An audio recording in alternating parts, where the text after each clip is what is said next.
Welcome to Talk FCB and welcome back here to the channel, guys. We are going to be reviewing some World Cup action today in the form of Egypt against Uruguay. It was the second game in Group A. Yesterday, of course, we had the big opening ceremony. We had the opening game, Russia against Saudi Arabia. That one finished 5-0 on the night to Russia. Today we have the first game, Egypt against Uruguay, which has finished Egypt 0, Uruguay 1, and it did come very, very late in the game. Gimenez, of course, the Atletico Madrid centre-back, rising highest from a Carlos Sanchez cross at the very death. Agonising defeat for Egypt.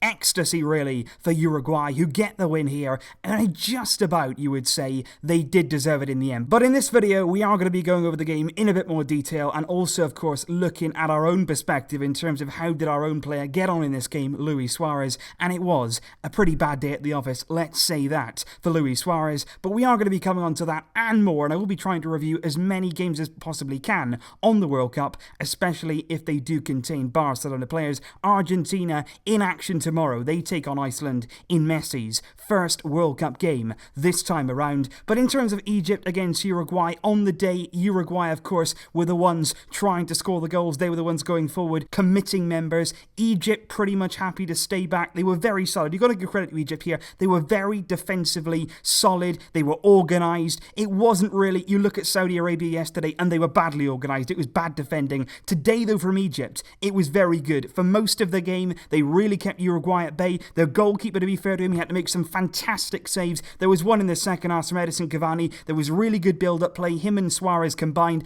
Cavani got it back on the volley. Wonderful strike it was. It looked destined to go in the top right-hand corner, but a brilliant save it was. But like I say, on to Luis Suarez, his personal game here. It wasn't a good showing. He had several moments where you would have expected Suarez to certainly hit the back of the net. In the first half, there was a corner kick that came in, which found its way at the back post to Luis Suarez. It was a strike on goal. Everybody in the stadium thought that it had gone in. It should have gone in really close range, but Suarez put it into the side netting. He had a one-on-one. He had another one-on-one in the second half as well. Couldn't quite get that finish. And at times today, he looked like he was lacking in confidence. He didn't look completely sharp. And I just want to talk to you guys really about Suarez, about the way that he's playing. Is it a confidence thing, or is it something a bit more than that? And a lot of people obviously are looking now to say, we need to replace Suarez. We need to bring in a new striker. Obviously, Griezmann not going to be coming. Should we therefore go for somebody else? Or is it going to come back for Suarez? Uruguay have got Saudi Arabia in their next game. And that's really crucial for me in terms of Suarez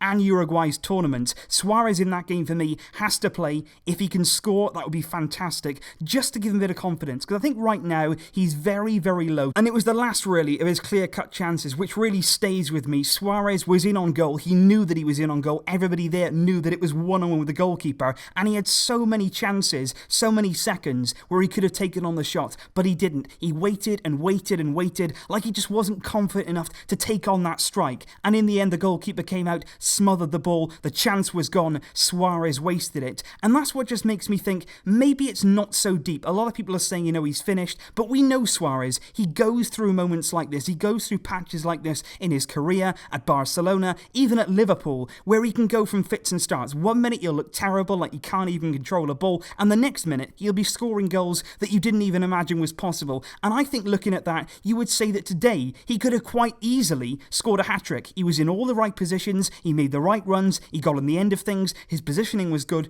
All that was lacking today really was that final product, which, don't get me wrong, was very, very poor on the day. Suarez should have done better, will do better, and will need to do better. But at the same time, you have to say he's getting in the positions. If Suarez in this kind of game and for Barcelona, if he didn't get any of the ball at all, if he wasn't getting any chances, if you didn't see him for 90 minutes, then I'd be concerned. I'd be saying, where is Suarez? But out there today, you still saw Suarez. You still saw him getting in the same chances, the same sort of opportunities. The only difference today, though, he didn't take them. He needs to take them. He will know that more than anybody else. You can absolutely guarantee that in his mind, he's playing it over and over again, wondering why he didn't do things differently. And even up until the final whistle there, he's chasing everything down. He's hunting the ball down. He ran until he couldn't give any more today. And the most important thing for him, Uruguay have got out of this game with a win. So he's been let off the hook somewhat by Gimenez's brilliant goal. Fantastic header it was. Brilliant ball in at the death from Carlos Sanchez. And you would almost say, really, that was a not-so-secret weapon that Uruguay do possess. If things aren't going their way, Cavani was a bit unlucky. Suarez didn't quite happen for him. They can call upon those set pieces. They've got the likes of Godin Spain, Gimenez, both of those two, excellent they were at the back. They've got Caceres as well, who can get on the end of things. They are a threat from set pieces. They've got good quality defenders, good height in there. And in the end, you would have to say, Uruguay just about deserved it. Cavani hit the post just a few minutes before that from a free kick. That was a phenomenal effort from Edison Cavani, who I think had a good game on the day. And I think, like I say, if Suarez can score against Saudi Arabia, get a bit of confidence from that, then you would see, hopefully, a completely different player, at least somebody who's a bit more clinical in front of goal. And Uruguay, in this tournament, they will need that to go far. One player, of course, that did not play in this game was Mohamed Salah, which, to be honest, was a bit of a surprise come the start of the game, because earlier on, Egypt had said Mohamed Salah will play against Uruguay. Nearly 100% he will play. And then when we looked at the starting lineup, Mohamed Salah was nowhere to be seen. He was on the bench today for Egypt, but they did use all of their substitutes. Salah not getting on. So it's going to be really interesting to see whether or not he is going to be fit enough to play in their second game. Egypt now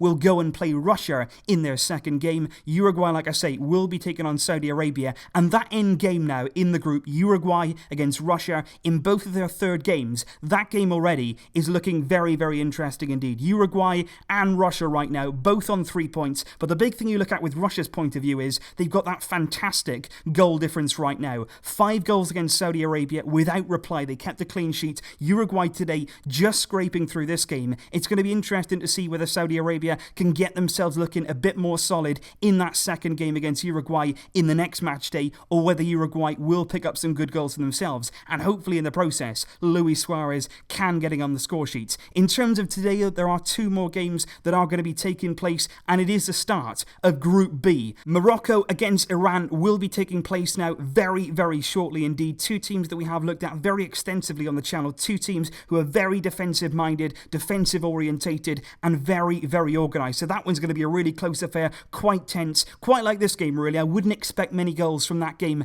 at all. And then later on today, it is going to be electric. Portugal against Spain. I'm currently in Spain right now on holiday, and the atmosphere here is certainly bubbling. A lot of people don't really know what to think. They're not really sure of what Spain is going to turn up in this game. Obviously, Lopetegui has now been presented at Real Madrid. That happened yesterday. Florentino Perez said it was a ridiculous decision to sack him after, obviously, everything that went on. But Spain coming into this game, what sort of team are going to appear? Are they going to be united? That's the big question. The likes of Sergio Ramos, Gerard Piqué, he's had a lot of things going on as well in the past few days. Are they going to come out and put on a show against Portugal, who, by the way, they've got their own problems. Just now, just a few minutes ago, Cristiano Ronaldo is going to have to pay 18 million euros back to the Spanish authorities because of the tax scandal that's been going on around him, and he's also going to serve a 2-year prison sentence, which will be suspended. So he won't actually end up in prison. He might actually end up paying a bit more. He doesn't have a criminal record, so that's why he won't go to prison, and he might end up paying a bit more than that 18 million euros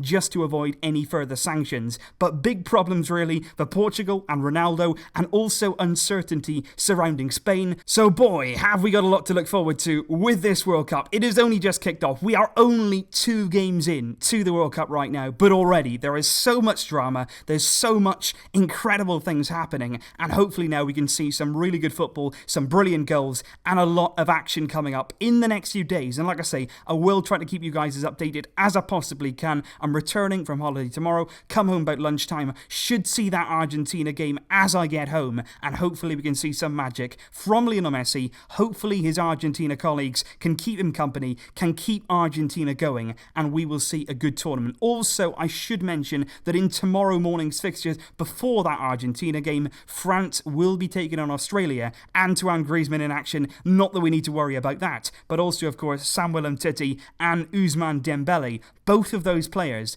are expected to start for France tomorrow against Australia in a game they will fancy winning. So leave your thoughts down below, guys, on Egypt against Uruguay. Also leave your thoughts ahead of Morocco against Iran and Portugal against Spain. And also, what are your thoughts looking at those games tomorrow? Argentina, France, and also there's Peru against Denmark, Croatia against Nigeria. It is all happening. It is the World Cup.